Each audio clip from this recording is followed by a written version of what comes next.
atau masih terasa bau opor ayam? Masih ada rasa manis sebenarnya. Oke. Daripada masih kenyang dengan opor ayamnya, ini kita langsung belajar. Soalnya tidak baik untuk otaknya terus diam saja. Jadi sebelumnya kalau belum ada yang kenal sama kakak, nama kakak Pali. Di sini kakak akan mengajar mata pelajaran ekonomi, dan untuk pada hari ini kita akan belajar tentang bab permintaan dan penawaran. Nah, jadi apa-apa saja yang akan kita bahas dalam permintaan dan penawaran itu sendiri. Jadi yang pertama kita tentunya akan membahas tentang pengertian. Yang kedua kita juga akan membahas tentang hukumnya. Jadi bukan hanya pelajaran fisika aja yang menyangkut di ekonomi ini, khususnya di permintaan dan penawaran, kita juga mempunyai sebuah hukum itu sendiri. Lalu yang ketiga kita akan mempelajari tentang faktor-faktor yang mempengaruhi permintaan dan penawaran itu sendiri. Yang keempat kita juga akan mempelajari tentang kurva-kurva di permintaan dan penawaran. Nah, lalu yang kelima adalah equilibrium. Nah, jadi apabila nanti dalam pembelajarannya ada yang tidak mengerti, dan langsung saja untuk menanyakan langsung. Nah, jadi sebelumnya saya akan melakukan absensi terhadap siswa. Jadi untuk Riko apakah hadir? Kelas. Untuk Fandi, Gila, dan Brian. Oke, jadi yang datang baru Gila ya. Oke, jadi daripada teman-temannya kita langsung saja untuk mulai materi. Jadi untuk yang pertama tentang pengertian, mungkin di sini ada yang tahu tentang pengertian dari permintaan dan penawaran di sini apa? Silakan katakannya. Belum tahu ya? Jadi kalau yang belum tahu, nah, jadi ini kita akan langsung aja membahas terkait permintaan dan penawaran. Jadi daripada baik kita langsung bahas sekaligus pengertian.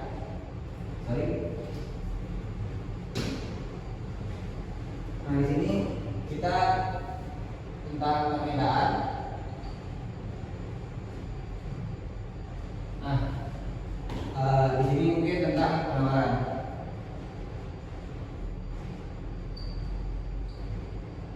Oke, jadi untuk yang pertama pelatihan.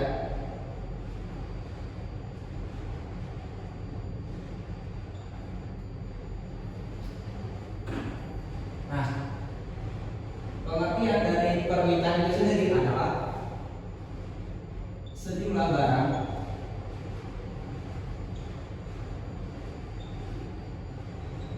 atau jasa yang diminta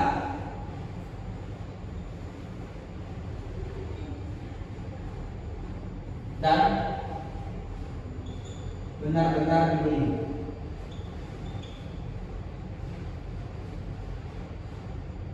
Nah, jadi maksud dari sejumlah barang atau jasa ini adalah adanya permintaan atau minat terhadap suatu barang atau jasa ini, dan permintaan itu benar-benar direalisasikan. Nah, sebagai contoh, ada di sini ketika dari rumah menuju lokasi ini tentunya memerlukan sebuah transportasi. Yang paling ideal adalah sepeda motor. Nah, dari 20 orang yang ada di sini, itu cuma 10 orang yang benar-benar minat untuk membeli sebuah motor itu sendiri. Nah, namun karena adanya keterbatasan biaya atau dana, dari 10 orang itu, 10 orang yang mempunyai keinginan membeli motor, hanya 5 yang sanggup merealisasikan. Nah, berarti permintaannya itu adalah 5 sepeda motor. Dan bisa juga kita asumsikan bahwasanya pengertian dari permintaan ini berdasarkan dari sudut pandang konsumen. Oke. Nah, bagaimana dengan penawaran?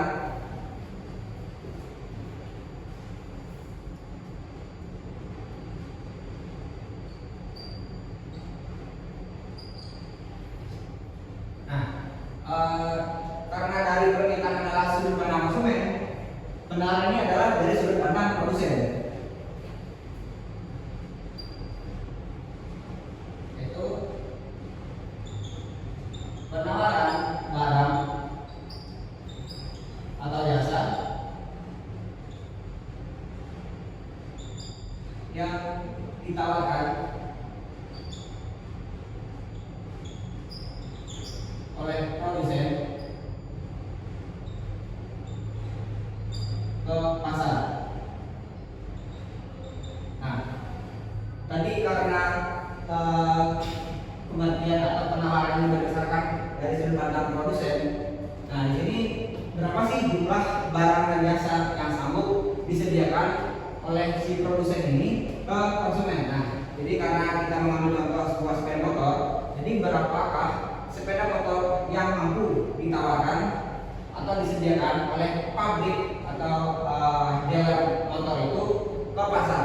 Nah, contoh karena adanya 10 permintaan, mungkin bisa jadi yang mampu untuk ditawarkan oleh produsen motor ini adalah 20 motor. Jadi sampai di sini ada yang mau ditanyakan terkait pengertian dari permintaan dan penawaran? Untuk pengertian dari permintaan berarti sudut pandangnya kan konsumen ya. Ya. Yang pengen motor ya tadi 10, terus yang dia realisasikan motor itu 5. Artinya permintaannya 5 atau 10. Jadi terkait dengan pengertian dari yang diminta secara umum. Jadi sejumlah barang jasa yang diminta dan benar-benar beli. Jadi otomatis ketika yang ingin hanya 10 tapi terrealisasikan cuma 5, berarti yang permintaan di sini adalah 5 sepeda motor. Mungkin ada yang ditanya lagi selain itu? Aman? Oke. Kalau tidak ada, kita akan lanjut. Kita akan lanjut kepada hukum permintaan dan penawaran itu sendiri. Nah, kalau dari sebuah standar ini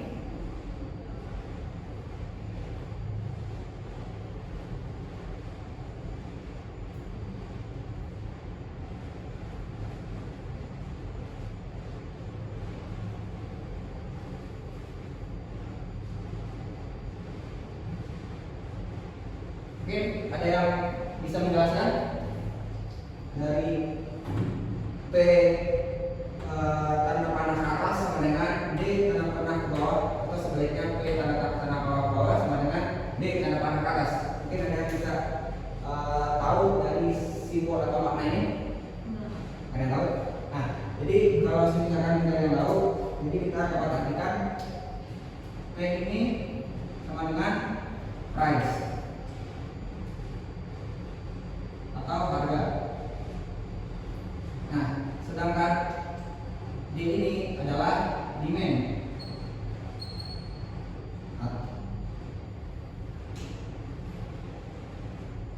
D ini adalah demand atau permintaan itu sendiri. Nah, sedangkan untuk tanda panah naik dan turun itu adalah naik dan turunnya. Nah, jadi kalau kita baca, jika terjadi kenaikan harga, maka permintaan akan turun. Nah, jadi kalau misalkan kebalikannya, jika terjadi penurunan harga, maka permintaan akan naik. Nah, jadi untuk hukum permintaan itu sendiri adalah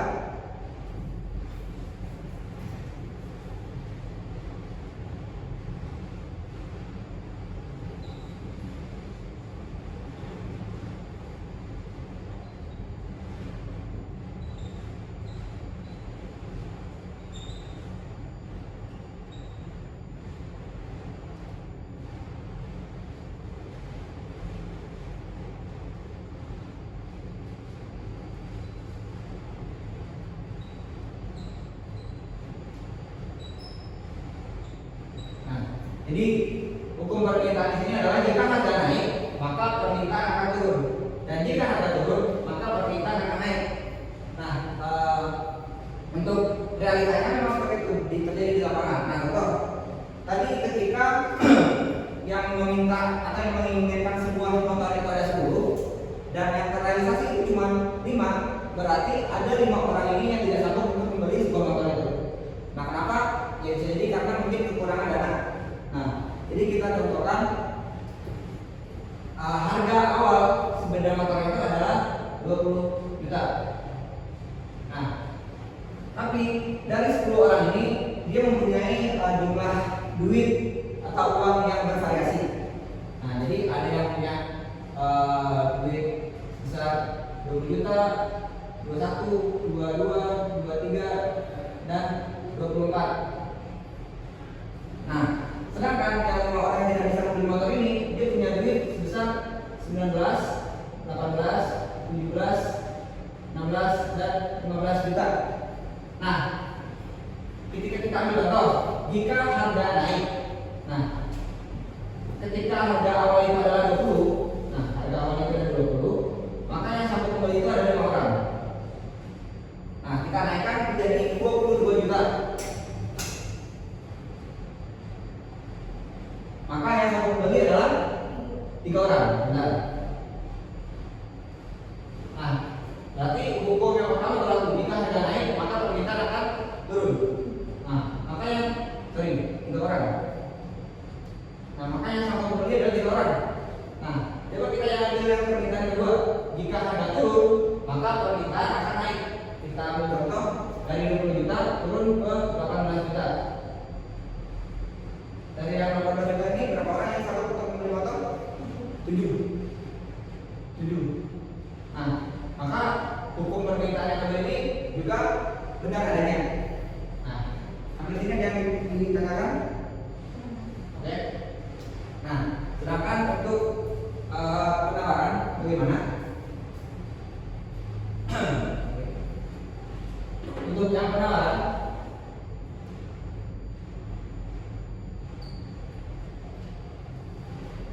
adalah jika harga naik, maka penawaran juga ikut naik. Atau jika harga turun, maka penawaran juga akan turun. Nah, jadi di sini P ini sama dengan price juga, dan S ini sama dengan sampai atau penawaran.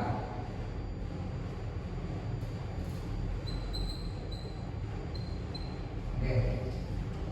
Jadi hukum penawaran ini adalah jika harga naik, maka penawaran juga naik.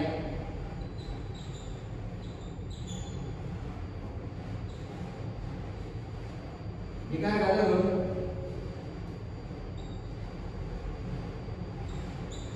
maka penawaran akan turun.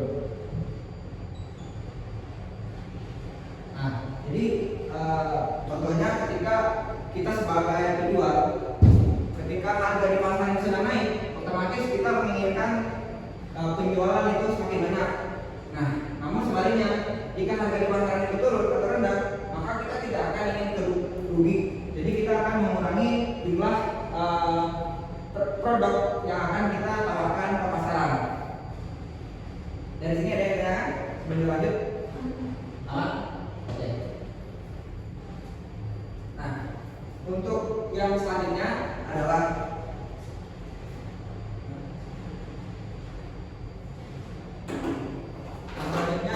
tentang faktor-faktor yang mempengaruhi permintaan penawaran.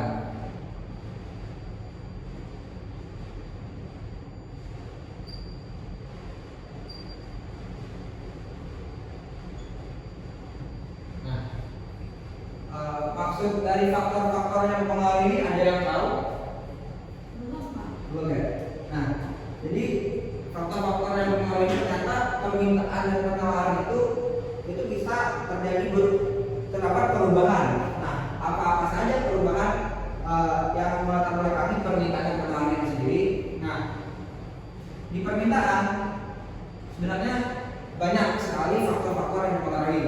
Namun mempersingkat waktu dan yang biasanya juga sering itu hanya 5 biasanya. Nah, jadi kita akan membahas 5 saja. Nah, jadi yang pertama adalah harga barang itu sendiri.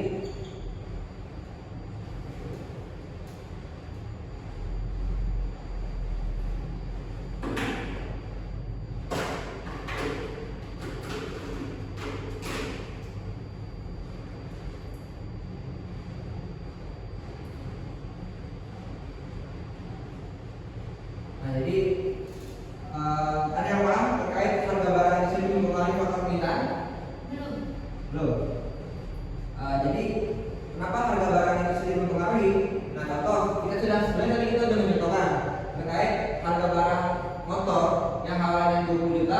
itu yang mintanya sejumlah 5 orang. Nah, tapi kita melakukan penurunan dan penaikan harga, nah maka permintaan ini juga berubah. Ketika kita turunkan, maka jumlah yang sanggup untuk membeli motor adalah 2 orang. Sedangkan kalau kita naikkan, yang sanggup untuk membeli motor adalah 3 orang. Nah, ini yang disebut dengan harga barang itu sendiri. Nah, yang kedua adalah harga barang lain, tapi di sini harga barang substitusi. Mungkin sudah sering mendengar kata substitusi. Jadi ada yang paham maksudnya harga barang substitusi itu seperti apa gambarannya? Oke, benar. Enggak, tadi udah coba lihat. Ini aja enggak. Nah, benar. Substitusi ini adalah barang pengganti. Nah, jadi apa pengaruhnya terhadap permintaan? Nah, jadi ketika kita mengambil contoh motor, ketika harga motor itu sangat mahal, bahkan harganya bisa mencapai 25 juta, otomatis dari 10 orang yang menginginkan motor ini tidak ada 1 orang pun yang sanggup untuk membeli motor. Nah, makanya ketika tidak sanggup, dari 10 orang yang ingin motor tadi itu akan beralih ke opsi gantinya, mungkin sepeda kayu atau sepeda listrik. Nah, itu yang disebut dengan harga barang pengganti atau substitusi.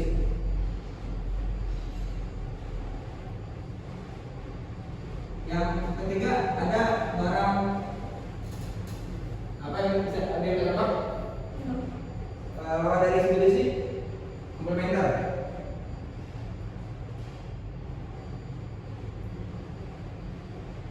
Ada yang tahu barang komplementer ini seperti apa? Lengkap, benar. Nah, bagaimana pengaruhnya? Contoh, ketika kita membeli sebuah motor, kira-kira apa barang lengkapnya? Helm. Oke.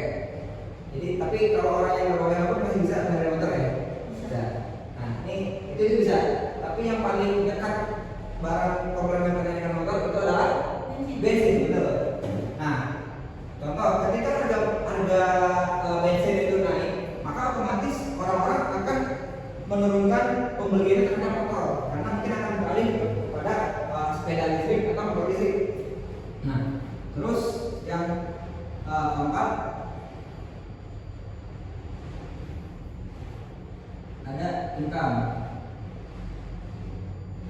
Nah, karena sudut pandang permintaan ini adalah konsumen, otomatis juga dilihat dari dompet atau pendapatan dari konsumen itu sendiri. Nah, tapi income ini juga dibagi. Nah, income untuk barang normal, ya ini barang pada umumnya barang normal. Sedangkan income untuk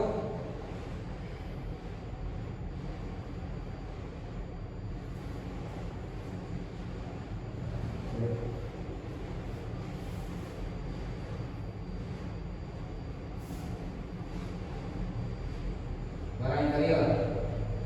Nah, kalau untuk barang normal ini barang yang beredar pada umumnya. Kalau barang interior ada yang tahu maksudnya apa? Barang interior? Nah, tidak. Ternyata tidak hanya manusia yang superior dan interior, ternyata barang juga ada yang interior. Nah, contohnya adalah seperti barang bekas atau barang KW.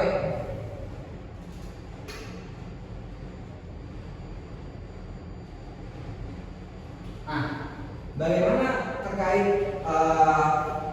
faktor-faktor yang mempengaruhi ini? Nah, nanti kita akan pelajari atau kita bahas lebih lanjut di kurva. Nah, jadi kita senggol sedikit tentang faktor-faktor yang mempengaruhi, namun kita akan memperdalamnya di bagian kurva. Nah, sama dengan halnya di permintaan, di penawaran ini sendiri juga kurang lebih kita juga akan bahas 5 saja faktor-faktor yang mempengaruhi.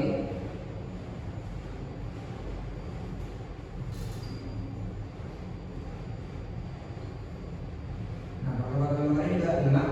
Nah, untuk 1 sampai 3 itu sama dengan yang di permintaan.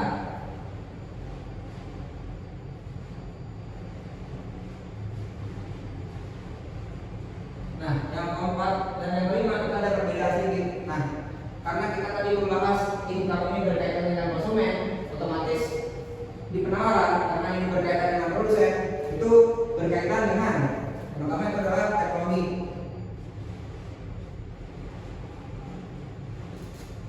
Nah, apabila pabrik motor tadi mempunyai teknologi yang bagus, maka penawaran sepeda motor di pasaran itu pasti juga akan meningkat. Nah, begitu pun dengan sebaliknya. Dan yang terakhir adalah biaya produksi. Ada yang tahu kenapa biaya produksi ini mempengaruhi dari penawaran itu sendiri? Kalau mahal ditawarinnya ini. Oke, mungkin benar. Tapi karena kita mengenai faktor-faktor terkait penawaran, kalau dia mahal, otomatis dia ini akan mengurangi jumlah barang yang disediakan di pasaran itu sendiri. Nah, begitu pun dengan sebaliknya. Nah, karena kita akan membahas lebih lanjut ini di kurva. Jadi sebelum kita lanjut ke kurva, ada yang ingin menanyakan terkait faktor-faktor yang kembali? Aman. Aman. Oke.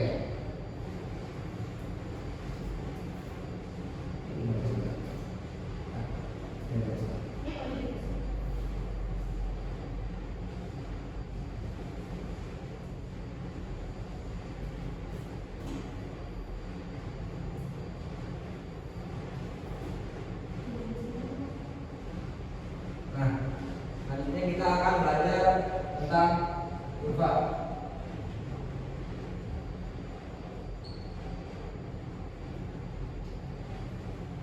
Kita akan mempelajari kurva permintaan terlebih dahulu. Nah, apa saja? Jadi, ini yang A ini sesuai ABC ini sesuai dengan faktor-faktor yang mempengaruhi ya. Nah, jadi faktor yang A terkait harga barang itu sendiri. Jadi kurvanya seperti ini.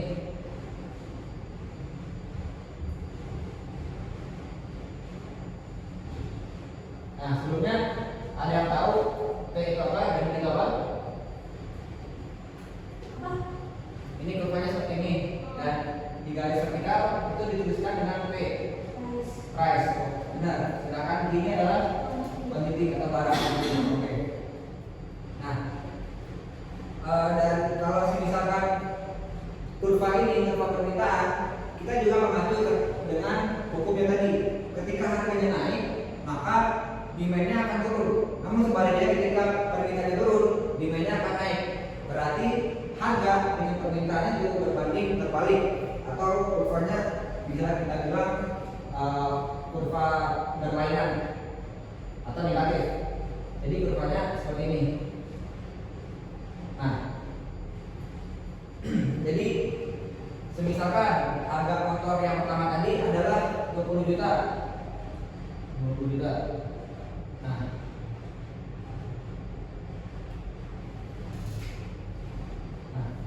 maka jumlah permintaannya adalah 5. Nah, coba kita naikkan harganya menjadi 22 juta.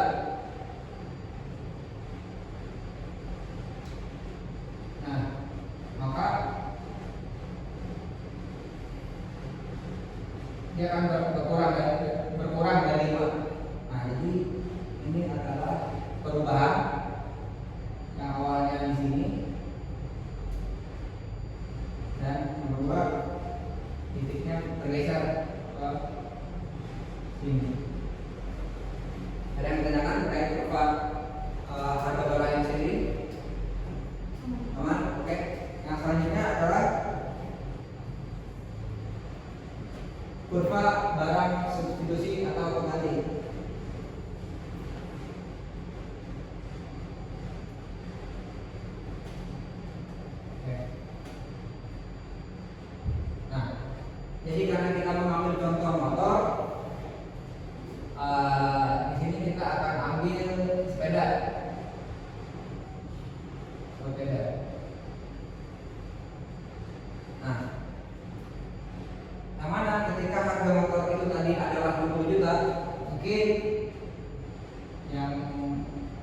sanggup atau permintaan terhadap sepeda itu adalah gini.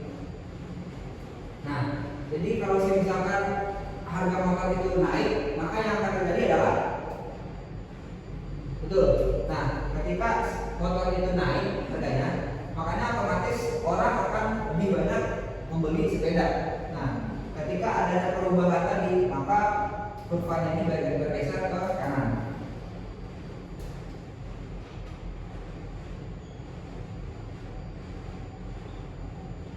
Nah, otomatis yang awalnya cuma mintanya segini dan yang kedua kuantitinya lebih banyak.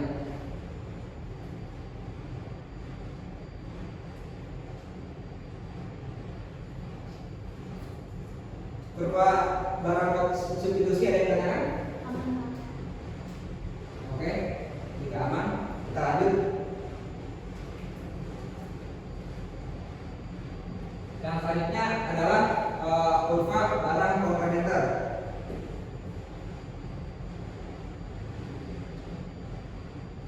Nah, karena barang komplementer dari sepeda motor itu adalah dari bensin. Nah, apa kira-kira terjadi apabila harga motor itu naik? Nah, ini harga motor 10 juta. Harga motor 10 juta naik menjadi 22 juta. Kira-kira yang terjadi terhadap bensin ini apa? Berkurang. Bagus. Kalau tadi dia bertambah, kurvanya pindah ke kanan atau ke kanan. Kalau misalkan dia berkurang atau menurun, kurvanya bergeser ke kiri.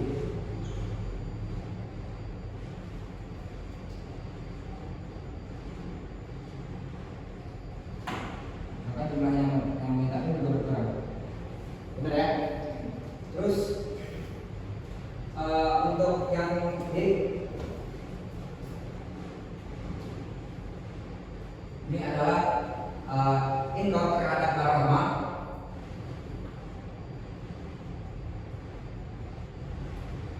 Apabila seorang ini mempunyai pendapatan meningkat, nah otomatis dia akan sanggup untuk membeli atau menambah permintaan terhadap barang itu sendiri. Nah otomatis ketika terjadi permintaan yang income yang berlebih, otomatis yang terjadi adalah permintaan itu sendiri juga akan lebih meningkat. Oke. Nah, tapi terbalik nih dengan barang inferior, padahal pendapatannya ini naik. Nah, ini barang inferior. Nah, pendapatannya naik. Kira-kira permintaan terhadap barang inferior itu naik atau bakal turun? Kenapa? Ya benar turun. Tapi kenapa bisa turun? Nah, jadi karena barang inferior ini adalah barang yang dipandang kurang bermutu atau nilainya kurang. Nah, ini akan dibeli ketika benar-benar orang itu tergolong misalkan miskin. Nah, ketika orang ini sudah menengah atau kaya, dia tidak akan membeli barang itu sendiri, barang yang lagi. Nah, jadi ketika harga pendapatannya naik, maka kurvanya bergeser ke kiri atau berkurang. Nah, ini terkait dengan permintaan. Nah, bagaimana dengan kurva penawaran?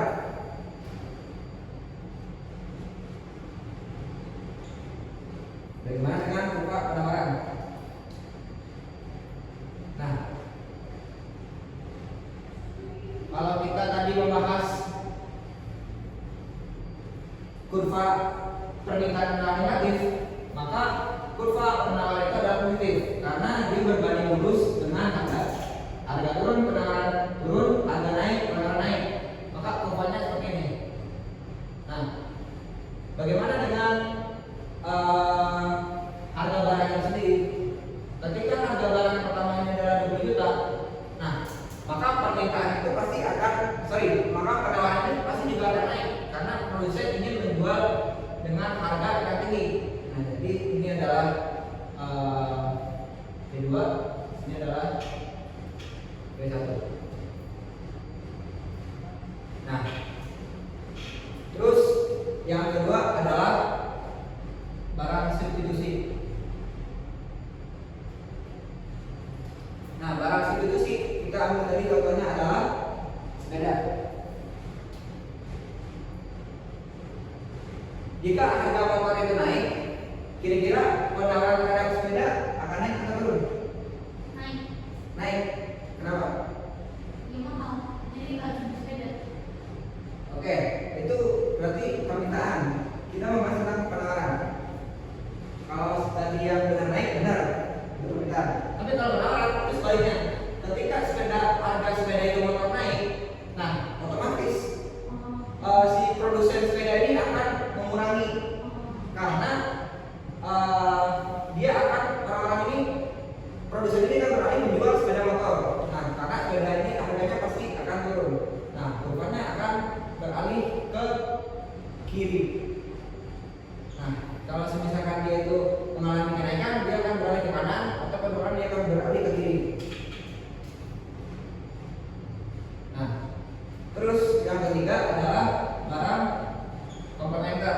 Tadi kita ambil contoh bensin.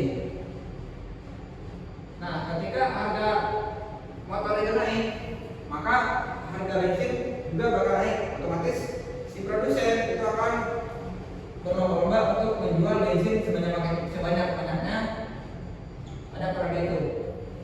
Nah, terus yang keempat adalah teknologi.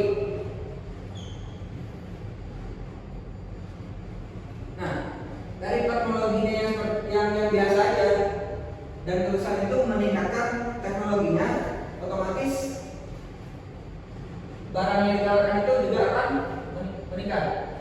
Nah, ketika terjadi peningkatan, otomatis kurvanya bergeser ke kanan. Dan yang terakhir biaya produksi. Nah, ini coba adik-adik menjawab, ketika biaya produksinya itu naik, apa yang terjadi? Kurva bergeser ke kanan atau bergeser ke kiri? Ke kanan. Alasannya? Karena mahal berarti harus ditutup sama penjualan dong. Oke, benar. Tetapi yang kita lihat tadi ketika penawaran itu naik, maka dia akan bergeser ke kanan. Nah, karena biaya produksinya itu mahal, otomatis dia akan mengurangi penawaran. Nah, penawaran berkurang, dia akan bergeser ke kiri. Jadi dari pembelajaran kita pada hari ini, ada yang mau ditanyakan atau ada yang kurang jelas? Aman. Oke. Jika benar aman dan tidak ada yang